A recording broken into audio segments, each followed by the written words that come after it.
मैं गरिमा अग्रवाल आप सभी का वंदन करती हूँ, अभिनंदन करती हूँ। आइए आज हम सुनते हैं बच बारस की कहानी।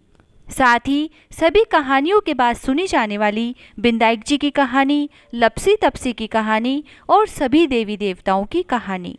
बच बारस की कहानी। एक साहूकार था जिसके 7 बेटे थे। साहूकार ने एक तालाब बनवाया, लेकिन 12 वर्षों तक भी वह तालाब नहीं भरा। साहूकार ने कुछ विद्वान पंडितों से पूछा कि इतने दिन हो गए लेकिन मेरा तालाब क्यों नहीं भरता है। तब पंडितों ने कहा कि तुम्हें तुम्हारे बड़े बेटे या तुम्हारे बड़े पोते की बलि देनी होगी, तभी यह तालाब भरेगा। साहूकार ने पंडित की बात मानकर अपनी बड़ी बहू को पीहर भेज दिया। साहूकार की बहू हमेशा बछवारस का व्रत कर बछवारस की कहानी सुनती थी।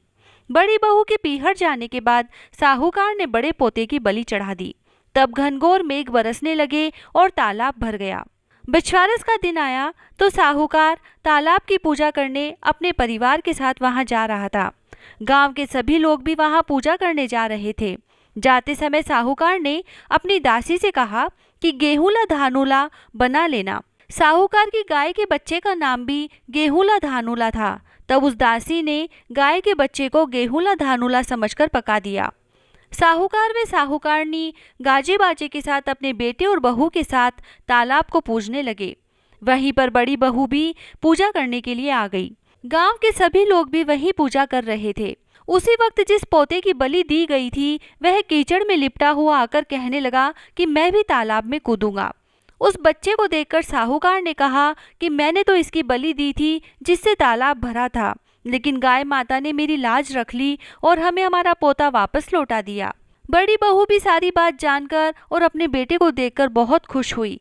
तब साहूकार दौड़ा दौड़ा घर वापस आया और अपनी दासी से कहा कि गाय का बच्चा कहाँ है। तब दासी बोली कि आपने गेहूंला धानुला पकाने के लिए कहा था, इसीलिए मैंने उसे पका दिया। यह सुनते ही साहूकार क्रोध से तिलमिला उठा और अपनी दासी से कहने लगा, अरे पापिनी, तूने यह क्या अनर्थ कर दिया। एक पाप तो उतार कर आए हैं, उससे पहले ही तूने दूसरा पाप हमारे लगा दिया। और साहूकार सिर पकड़कर बैठ गया। साहूकार साहूकारनी सोचने लगे कि अब गाय आएगी तो उसको क्या जवाब देंगे। साहूकार ने एक खड्डा खोदकर गाय के बच्चे को उसमें दबा दिया। जब शाम को जंगल से गाय आई तो अपने बच्चे को वहां नहीं देखकर रंभाने लगी और खड्डे को खोदने लगी। जब गाय ने खड्डा खोदा तो उसमें से गाय का बछड़ा निकला। जब साहूकार को पता चला तो वह भी बछड़े को देखने के लिए गया। तब उसने देखा कि बछड़ा तो गाय का दूध पीने में व्यस्त था। तब साहूकार ने पूरे गांव में ढिंडोरा पिटवा दिया कि सभी स्त्रियों को बछवारस का व्रत करना चाहिए। हे बछवारस माता, जैसे साहूकार की बहू को दिया वैसे हम सबको देना। बछवारस की कहानी सुनने वाले को, बछवारस की कहानी कहने वाले को और सभी को देना। बछवारस की दूसरी कहानी। एक बार एक गांव में भीषण अकाल पड़ा। वहां के साहूकार ने गांव में एक बड़ा तालाब बनवाया, परंतु उसमें पानी नहीं आया। साहूकार ने पंडितों से उपाय पूछा। पंडितों ने बताया कि तुम्हारे जो 2 पोते हैं उनमें से किसी एक की बलि दे दो तो पानी आ सकता है। साहूकार ने सोचा कुछ भी हो जाए, गांव की भलाई के लिए सब कुछ करना चाहिए। कुछ सोचकर साहूकार ने बहाना करके बहू को उसके पीहर भेज दिया। उसके साथ एक पोते को भी भेज दिया जिसका नाम हंसराज था। एक पोते को अपने पास रख लिया जिसका नाम बछराज था। कड़े मन से गांव की भलाई के लिए बछराज की बलि दे दी गई और तालाब में पानी भी आ गया। साहूकार ने तालाब पर एक बड़े यज्ञ का आयोजन किया, लेकिन झिझक के कारण बहू को बुलावा नहीं भेज पाए। बहू के भाई ने कहा, तेरे यहाँ इतना बड़ा उत्सव है, तुझे क्यों नहीं बुलाया? मुझे तो बुलाया है, मैं जा रहा हूँ। बहू बोली, बहुत से काम होते हैं इसीलिए भूल गए होंगे। अपने घर जाने में कैसी शर्म, चलो मैं भी चलती हूँ। घर पहुंची तो सास ससुर डरने लगे कि बहू को क्या जवाब देंगे। फिर भी सास बोली, बहू चलो बछवारस की पूजा करने तालाब पर चले। दोनों ने जाकर पूजा की। वहां सास ने कहा, बहू तालाब के किनार को खंडित कर दो। बहू बोली, मेरे तो हंसराज और बछराज हैं, फिर मुझसे किनार खंडित करने के लिए क्यों कह रहे हो? सास बोली, जैसा मैंने कहा है वैसा ही करो। बहू ने सास की बात मानते हुए किनार खंडित की और बोली, आओ मेरे हंसराज बछराज लड्डू उठाओ। सास मन ही मन भगवान से प्रार्थना करने लगी, हे बछवारस माता, मेरी लाज रखना। भगवान की कृपा हुई। तालाब की मिट्टी में लिपटा हुआ बछराज और हंसराज दोनों दौड़ते हुए वहां आ गए। बहू पूछने लगी कि सासू जी ये सब क्या है, यह मिट्टी में क्यों लिपटा हुआ है। सास ने बहू को सारी बात बताई और कहा, भगवान ने मेरा सत रखा है, आज भगवान की कृपा से सब कुशल मंगल है। हे बछवारस माता, जैसे सास का सत रखा वैसे सबका रखना, कहता न सुनता न हुकारा भरता न सारे परिवार का रखना, खोटी की खरी अधूरी की पूरी। बिंदायक जी की कहानी। एक बार गणेश जी एक लड़के का वेश धरकर नगर में घूमने निकले। उन्होंने अपने साथ में चुटकी भर चावल और चुल्लू भर दूध ले लिया। नगर में घूमते हुए जो मिलता उसे खीर बनाने का आग्रह कर रहे थे। बोलते, माई खीर बना दे। लोग सुनकर हंसते। बहुत समय तक घूमते रहे मगर कोई भी खीर बनाने को तैयार नहीं हुआ। किसी ने यह भी समझाया कि इतने से सामान से खीर नहीं बन सकती, पर गणेश जी को तो खीर बनवानी ही थी। अंत में एक गरीब बूढ़ी अम्मा ने उन्हें कहा, बेटा चल मेरे साथ में, तुझे खीर बनाकर खिलाऊंगी। गणेश जी उसके साथ चले गए। बूढ़ी अम्मा ने उनसे चावल और दूध लेकर एक बर्तन में उबलने चढ़ा दिए। दूध में ऐसा उफान आया कि बर्तन छोटा पड़ने लगा। बूढ़ी अम्मा को बहुत आश्चर्य हुआ, कुछ समझ नहीं आ रहा था। अम्मा ने धीरे धीरे घर का सबसे बड़ा बर्तन रख दिया, वो भी पूरा भर गया। खीर बढ़ती ही जा रही थी, उसकी खुशबू भी चारों तरफ फैल रही थी। खीर की मीठी मीठी खुशबू के कारण अम्मा की बहू के मुंह में पानी आ गया। उसकी खीर खाने की तीव्र इच्छा होने लगी। उसने एक कटोरी में खीर निकाली और दरवाजे के पीछे बैठकर बोली, ले गणेश तू भी खा, मैं भी खाऊं। और खीर खा ली।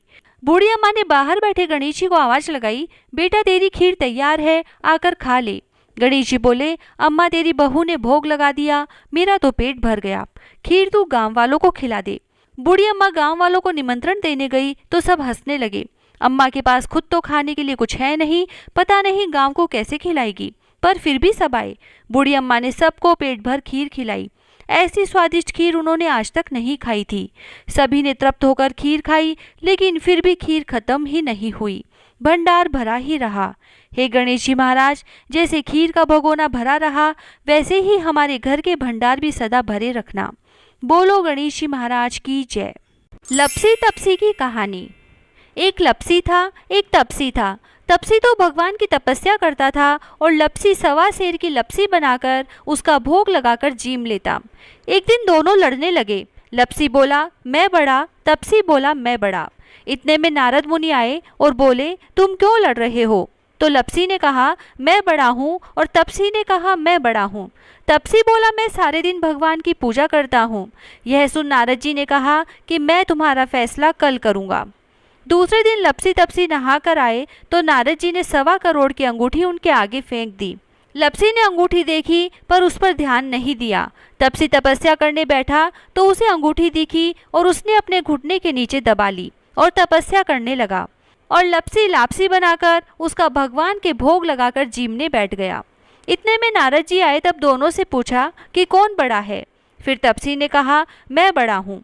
नारद जी बोले कि तुम्हारा घुटना उठाओ, तो उसके नीचे 1.25 करोड़ की अंगूठी निकली। तब नारद जी बोले, यह अंगूठी तूने चुराई है तो तुझे तेरी तपस्या का फल नहीं मिलेगा। तब तपसी बोला, हे नारद मुनि, मेरी तपस्या का दोष कैसे दूर होगा? नारद जी ने कहा, रोटी बनाकर बाटियां नहीं बनाया तो फल तुझे होगा, ब्राह्मण जिमाकर दक्षिणा नहीं दी तो फल तुझे होगा, साड़ी दे के ब्लाउज नहीं दिया तो फल तुझे होगा, दिया से दिया जलाया तो फल तुझे मिलेगा। सब व्रत त्योहार की कहानी सुनने के बाद तेरी कहानी नहीं सुनी तो फल तुझे होगा। तभी से सभी व्रत त्योहार की कहानियों के बाद लपसी तपसी की कहानी सुनी जाती है। कहानी सुनने के बाद ऐसे कहें, लपसी को फल लपसी ने हो जो, तपसी को फल तपसी ने हो जो, महा की कथा कहानी को फल महाने हो जो। 7 कहानी। यह कहानी सभी कहानियों के बाद सुनी जाती है। यह कहानी जिस भी कहानी के बाद सुनते हैं तो उस कहानी में कोई कमी रह गई हो तो वह पूरी हो जाती है। इस कहानी को सभी कहानियों के साथ सुना जा सकता है। तो आइए सुनते हैं 7 कहानी। 7 कहानी मैं कहूँ, ईसन की, बीसन की, पाल की, पथवारी की, लपसी की, तपसी की, गजानन गणेश की, चांद की, सूरज की, गाय की, बादशाह की, चरणामत भगवान की, तिलक भगवान की, आकाशा दिया की, धर्मराज जी की, राम लक्ष्मण की, तुलसा की, पीपल की, केला की, कदम की, आंवला भगवान की, बड़ भगवान की, कल्प वृक्ष भगवान की, आशा भगवती की, गिरिराज भगवान की, मोर मुकुट बंशी वाले की, शंकर पार्वती की, बजरंग बली की, 33 कोटि देवी देवताओं की, 68 तीर्थों की, 68 संतों की, 8 वारों की, भूला चूक्या की। आज सोमवार, मंगलवार, बुधवार, गुरुवार, शुक्रवार, शनिवार और रविवार 8 वारों की कहानी सुने। जाके कदे न दलदल आवे, कदे न पीड़ा आवे, सुख संपत्ति आवे, दलदल जावे, संपत आवे, दुख जावे, सुख आवे। हर्या हर्या आंवला, श्री भगवान सांवला, 5 पताशा गुड़ की डली, बिंदाई जी पुजावे मन की रली। उठो भाई राम, करो भाई काम, काम करया कल्याण होसी, माँ की कथा कहानी को फल माने होसी। अधूरी हो तो पूरी कर जो, पूरी हो तो परवान चढ़ा जो। ये आशा भगवती माता जैसो पार्वती जी ने सुहाग दियो, विसो माने भी दीजो। कहता ने सुनता ने हुकारा भरता ने, अपने सारे परिवार की रक्षा कर जो। हर मनोकामना पूरी कर जो, अखंड सौभाग्य दीजो। जय श्री राधे।